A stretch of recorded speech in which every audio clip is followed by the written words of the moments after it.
السلام عليكم، مرحبا بكم في وصفة اليوم اللي هي بخاليني لوز.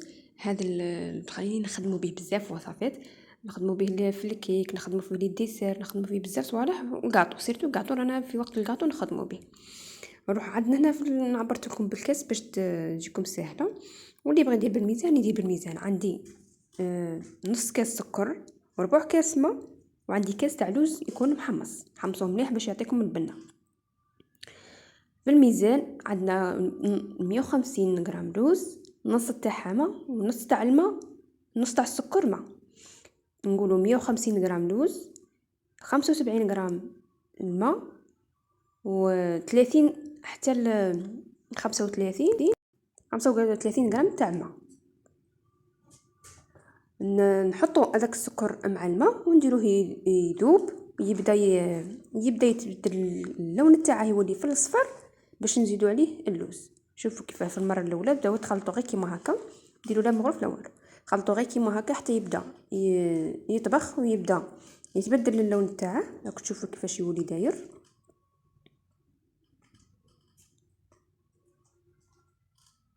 هنايا راه اللون تاعه شوفي ولا يبدا يصفر، يبدا يبغي يولي كراميل. هنايا نزيدوا عليه اللوز. هنايا كي ديروا اللوز تاعكم بداو غير تخلطوا فيه ما تخافوش منه. شوفوا هنا كيفاش ولا داير. نحط اللوز ديريكت ونبدا نخلط بالمغرف، نبدا نخلط حتى يولي لكم يولي سكر، يولي بيض تحسبوه ضاع لكم. ولا هذاك هو، نتوما تبداو تخلطوا فيه حتى يبدا يذوب هذاك السكر. شوفوا هنا كيفاش ولا بخلط تحجر هذاك السكر ولا بيض. هنايا تبداو غير النار تكون ناقصه بزاف، تبداو تخلطوا فيه حتى يذوب لكم داك السكر يتكرمل. شوفوا كيفاش يولي كراميل. وحرزوا بالك تحرقوه، ما تحرقوش باش ما يجيكمش مر. لازم غير تخلطوا يولي كراميل تقلعوه وتحطوا فوق ورق الطبخ هذا. وحرزوا رواحكم غير يحرق بزاف الكراميل، راكم عارفين بلي يحرق.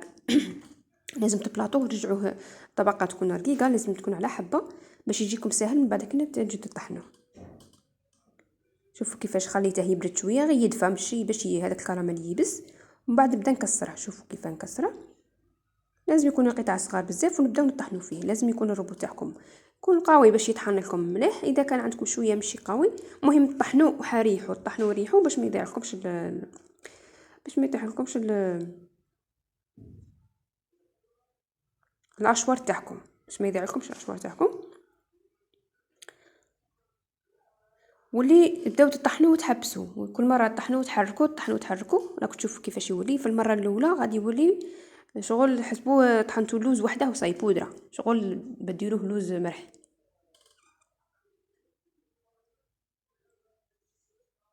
انا شوفوا كيفاش يولي.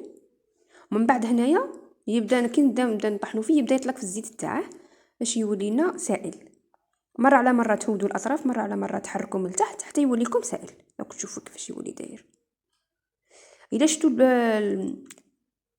الاشوار تاعكم ما طحنكمش مليح، زيدوا مغرف زيت صغيره وتبداو زيدوا كملوا طحنوا. شوفوا انا بغيتها بهذا القوام، بغيتها شويه ماشي سائل بزاف. هي تنجموا تطحنوا حتى يولي سائل بزاف. انا بغيتها شويه كيما هكا كيما راكم تشوفوا. لقيت غادي نديره في الكاطو، غادي ندير نحشي به الكاطو تاعي باش يبقى يساعدني في الخدمه. شوفوا كيفاش يجي بزاف بنين ويعطيكم البنات. الكاطو اللي ديروا فيه تبان بنه اللوز فيه.